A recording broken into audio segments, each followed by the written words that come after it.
Today I'm not here to joke around or be lighthearted. I just have a quick, public service announcement that I really think needs to be said to the people who have become, especially lately, my target audience on YouTube, the main demographic of who subscribes to me.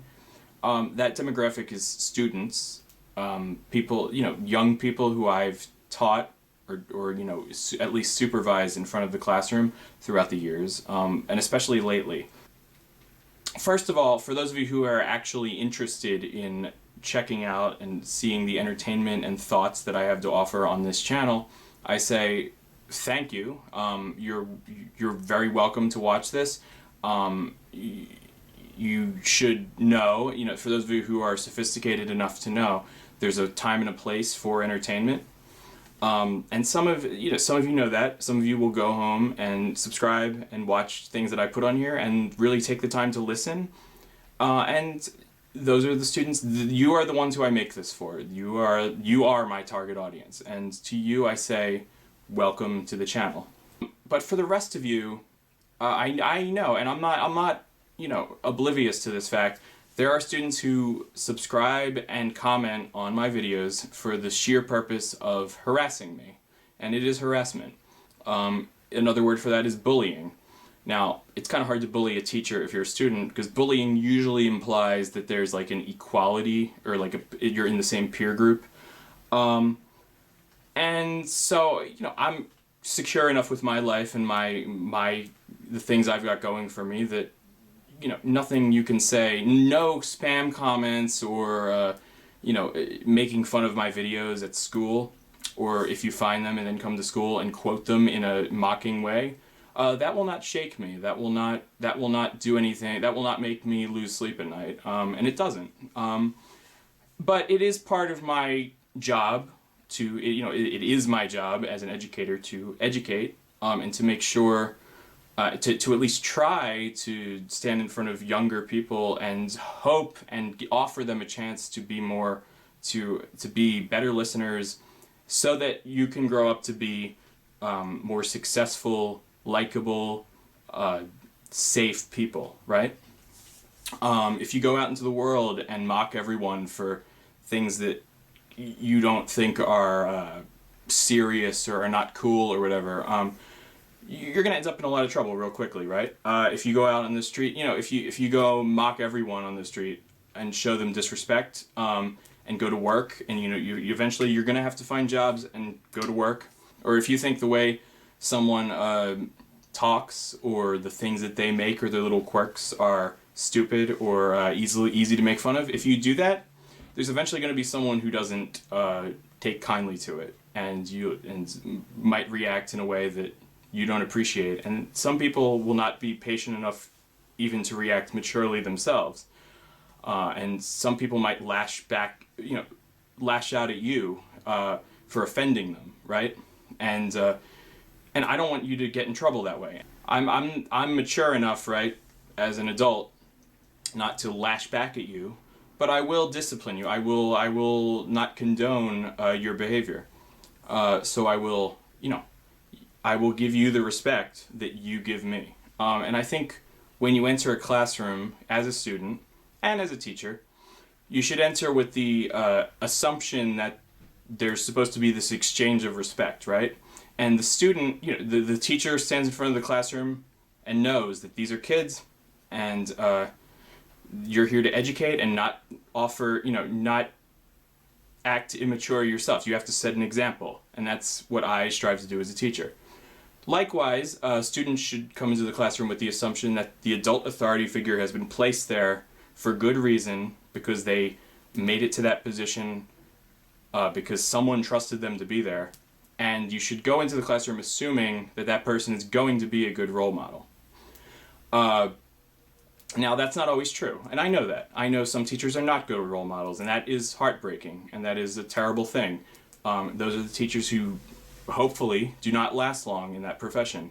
Those are the teachers, you as students one reason you need to learn to be patient and good listeners and really take things seriously once in a while is so that you can take seriously the times when there is a teacher who might need to be taken seriously in a way that is not expected of a teacher. I'm not going to go any further talking about that, but and because I pray all the time not to end up see a situation like that, and I strive very hard to be a good role model, both in the classroom and on these videos. And I like to think that I'm proud of these videos, and that I say thoughtful things, well-meaning things on them. I'm rhetorical a lot and think about the meaning of life, and think about sentiments that I hope you can resonate with. I'm not saying that I'm I am wise and should be listened to, but by everyone. But if you choose to listen to what I have to offer, I hope that you can get something out of it, and I hope I can be a good role model in that regard. And I also hope that I can entertain and not take myself too seriously, because believe it or not, it's actually, I find that it's easier to take seriously people who let down their guard and are not always pretentious and not always too serious. Because when they get into a situation where someone might laugh at them for something, because we're human and all of us get into silly situations or make silly choices that we don't realize are silly at certain points, then if you get into a situation like that, you can be humble, and you can laugh at yourself, and you can say, I made a mistake because I'm human, or I don't always have to be taken too seriously, right?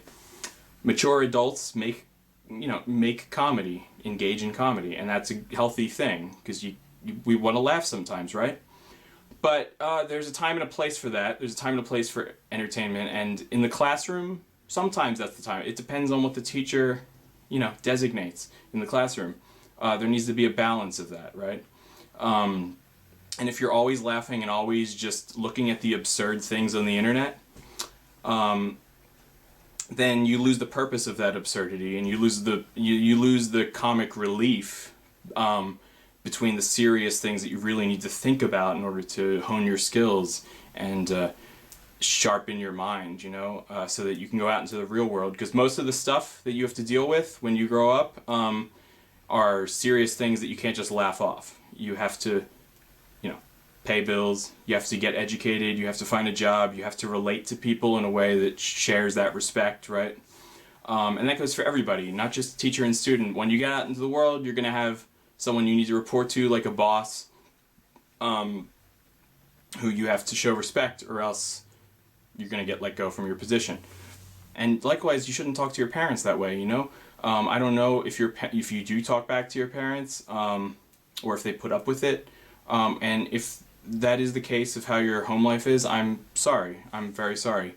And I hope and don't think that's the case for most people. I think parenting there's a different style. There's different styles, and I don't want to tell anybody how to raise their kids, obviously. But I will say that in the internet age, where kids are learning from the internet, there's something to be said for attention span. Your attention spans are shorter now. And you can just flip from one subject to the next, and a lot of it just gets mixed in, and you lose focus, and you don't have the patience or energy to really learn, or to problem solve sometimes. Really think about it, because I care for you, and I want to be there for you, and I want you to really slow down and open your eyes before it's too late. And it's not too late for any of you, because you're still young, and you could easily just stop and think and make wise decisions and do all that, because you have a world of possibility ahead of you. You have your whole lives ahead of you. Make it a good one. Make it one where you can really take in life and experience life to the fullest. Okay?